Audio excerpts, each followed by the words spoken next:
to Kelly Osborn. I made her famous, no relation to Ozzy Osbourne. No, we have two boys, they're 27 and 25.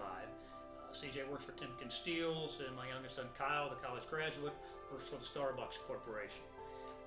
Got into education probably when I was 17. They called and asked me to coach a youth baseball team over the summer that didn't have a coach for a bunch of 12-year-olds. Was hooked ever since in working with kids. From there, worked at the boys club coaching kids through the summer.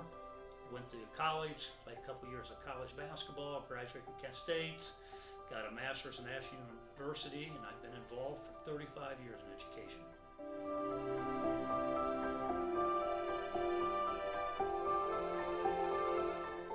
We have some of the most phenomenal people that go above and beyond. We started a little award just to try to recognize these people that go above and beyond, and we call it the Needle Mover Award. But there are some of the best educators I've ever been around. I mean, truly speaking, you could put them anywhere and they'd probably be the best.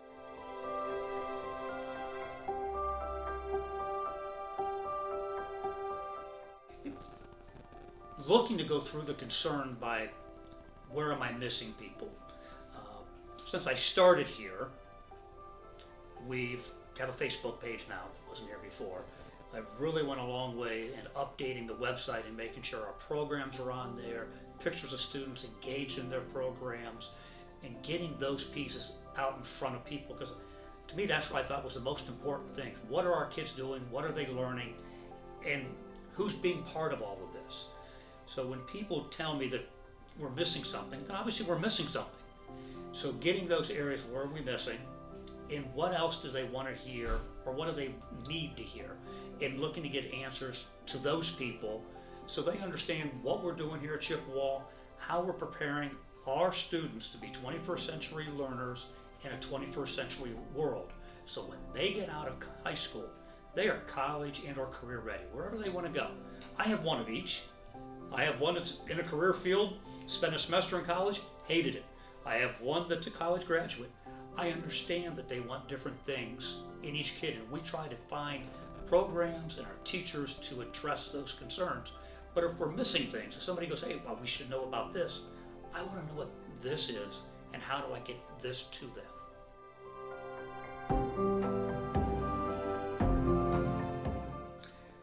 The 1% provides about $3 million for our school. So that's about 20% of our budget. That's how we operate.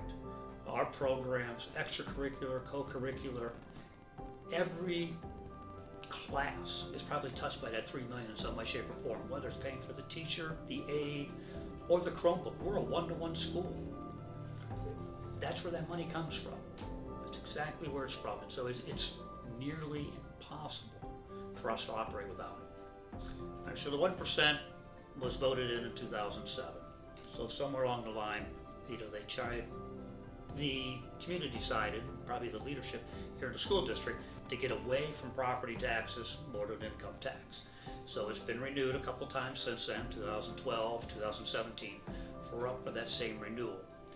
So looking at, let's play the negative game, which I'm not a very negative person, so the negative game. We're a service industry. What's going to get cut? Services. So that is programs and people. 80% of our money is tied up in the staff in some way, shape, or form. That's where the cuts will come. There will be less services, whether it's programs, classes, or opportunities for our kids. That will be the first wave of cuts.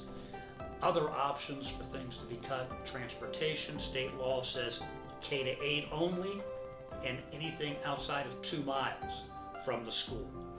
So anything within 2 miles, those kids would have to find their way there, and I do not have to transport to the high school. There's nothing in law that says 9 to 12. So you start to go through those processes. Each one of those things, as I always say, the domino effect. Where am I going to have these people park on the street? Because when you go to Hazel Harvey and CIS, you have parents dropping off kids. Where am I going to put those cars?